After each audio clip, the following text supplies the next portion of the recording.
आत्मा को प्राप्त करने के लिए सही बात तो यही है कि अन्य जितने भी पदार्थ हैं उनसे हम अपने आप को हटा दें, वहाँ से हट जाए, अपने आप ठीक हो जाए।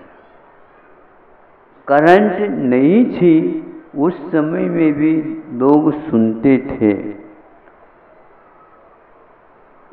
2-3 व्यक्ति सुन ले तो पर्याप्त है। आपस में जो है बैठे हैं ना अड़ोस पड़ोस में, उनको वो बता दे तो हजारों व्यक्ति भी यदि मान लो पंडाल में बैठे हो तो भी आधा मिनट में सब लोग ये बता सकते हैं कि महाराज ने क्या कहा।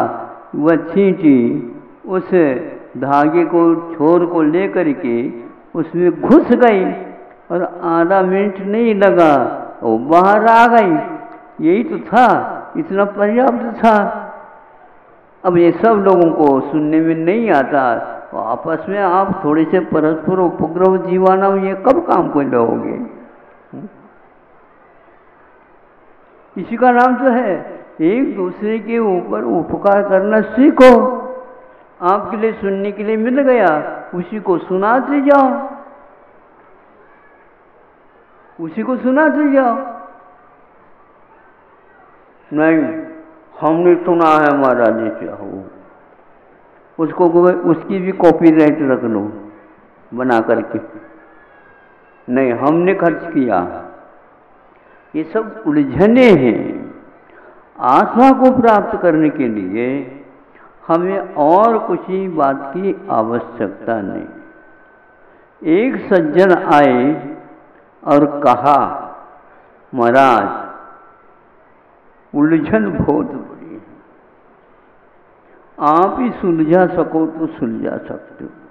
दुनिया के पास किसी भी प्रकार से किसी के पास यह विद्या है ही नहीं, और ये और हमें उन्होंने बता दिया। औरों के पास हम इसलिए नहीं जाते हैं, औरों के पास विद्या है ही नहीं। हमने कहा इसमें बहुत ही पहली कक्षा में पढ़ने वाला भी बच्चा समझ सकता है, इसमें कोई विद्या की आवश्यकता है ही नहीं। उलझन को सुलझाना कैसे, यही है ना समस्या। देखो उलझन कितने अक्षर हो गए? 4। पक्का? सुलझन 4। उलझन और सुलझन में अंतर क्या है? और कुछ नहीं। एक सुलझन है और एक उलझन है। तो स को जो सुलझन है ना उसमें से स को निकालो और उलझन जो ऊपर था ऊ में मिला दो। ये भी मिलाना नहीं आता, संधि तो नहीं जानते आप लोग। हाँ तो स हलंत रहा, उसको ऊ के साथ रखा तो व्यंजनम स्वरम पर वर्णम नहीं है। जो व्यंजन है स्वर से रहित है, परवर्ण मैंने ऊ के साथ मिला दो तो क्या बनेगा? सुलझन। इतना ही अंतर है उलझन और सुलझन में। तो कितना अंतर है? समता का स, विषमता तो छोड़ दो। समता आ गए तो वो उलझन हो गई, सुलझन हो गया। बहुत अंतर है। जहाँ जिसमें आप उलझे वो उसी को छोड़ दो। एक बार हम मूलोद्योग कक्षा में 7वीं कक्षा में पढ़ते होंगे, उस समय की बात है। जो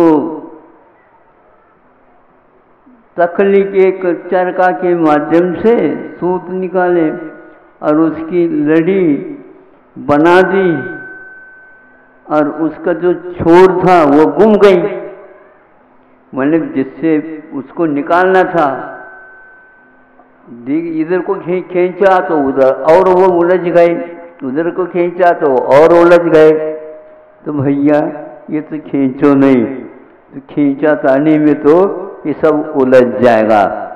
उसको रखो, दूसरी जो सुलझी हुई है उसको ले और लपेट करके दे दो। इतना ही तो करना है। यदि घर में उलझन है तो घर को छोड़ दो, सब सुलझा हुआ है।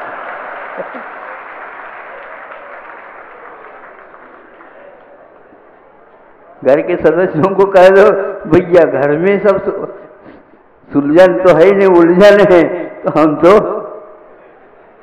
निकल जाओ।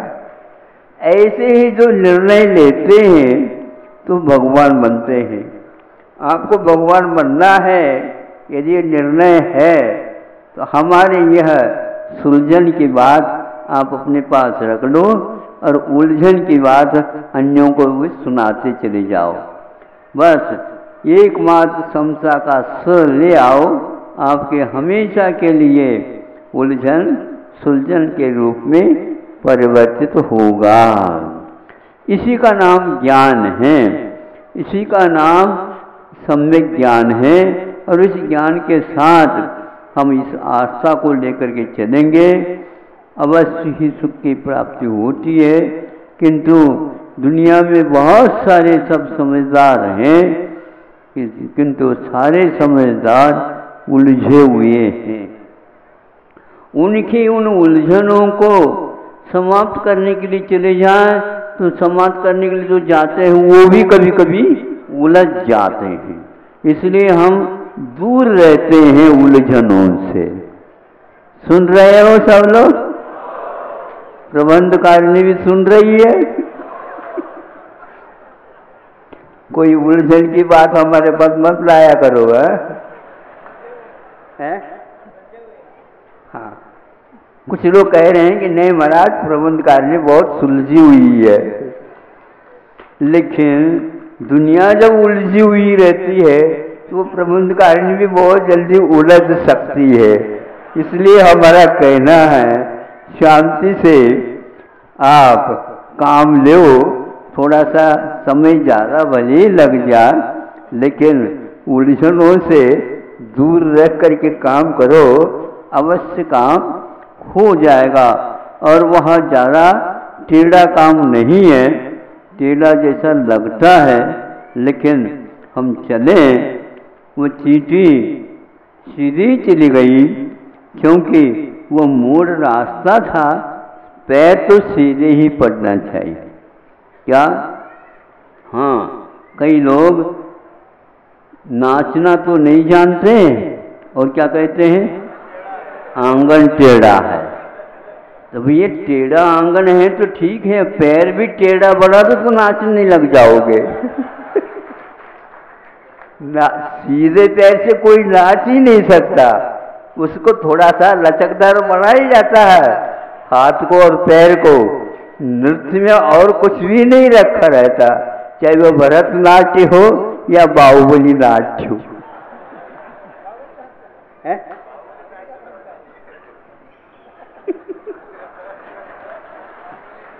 बाहुबली ने भरत को नचाया, यही तो बाहुबली नृत्य है। सीधे हो गए भरत जी और उनको नमोस्तु करने से उनको केवल ज्ञान हुआ बताते हैं।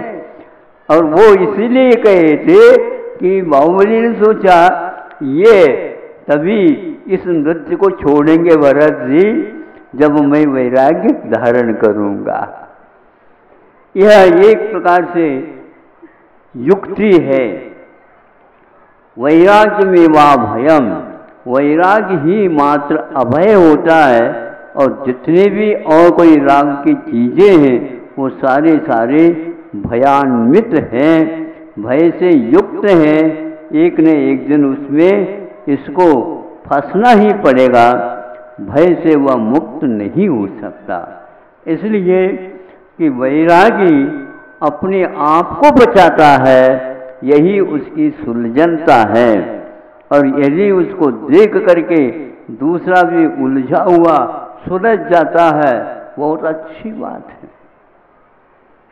एक सुलझा हुआ व्यक्ति समझदार दूसरे हजारों को वह सुलझा सकता है, यदि वह युक्तिपूर्वक काम करता है तो। यदि उसके ऊपर मोह कर ले, भैया इसको भी कर लूँ इसको भी कर लूँ, तो होता नहीं। समय हो जाए तो समय अब देख लेंगे, अभी तो इतना पर्याप्त है। 9:30 बज करके और 2-3 मिनट हो गए और गर्मी के समय हैं। प्रतिदिन नए नए व्यक्ति आते हैं। हमने कल भी कहा था परसों रविवार होगा, लेकिन कल भी रविवार हो गया था, आज भी रविवार ही जैसा हो गया है। हाँ, लेकिन कई लोग जो है ना, कई लोग बहुत समझदार हो गए हैं। महाराज रविवार के दिन तो आप 1 घंटा देते हैं और हम सुबह से आकर के बैठे हैं 10 मिनट में। कैसे 10 मिनट में काम कैसे आप कह रहे हो? 100 वर्ष से उलझे हुए हो, 1 सेकंड नहीं लगा, सुलझ गए, काम समाप्त हो गया। जब सुलझ ही गए तो मंगलाचरण करो। नमस्तेभ्यः अहिंसा परमो धर्म की। उस दाता की अथवा उस मित्र की जिन्होंने आपको भोजन कराया, तब तक उनकी प्रशंसा नहीं करना चाहिए जब तक कि भोजन खाया हुआ पचे नहीं।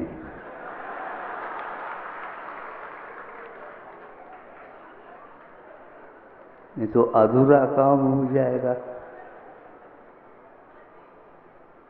उस नारी की प्रशंसा तब तक न करें, पतिव्रता है, जब तक कि वह वृद्धा न होती हो। उस राजा की प्रशंसा तब तक न करें जब तक कि वह विजयश्री को प्राप्त नहीं होता। ये तो हो गई लौकिक पद्धति की बात, जिसके माध्यम से उस साधु की तब तक प्रशंसा न करे जब तक वह पार न हो। अभी हम बीच में हैं, इसलिए इसको ध्यान में हमेशा रखें ताकि जो पार गए हैं उनको हम याद कर सकें।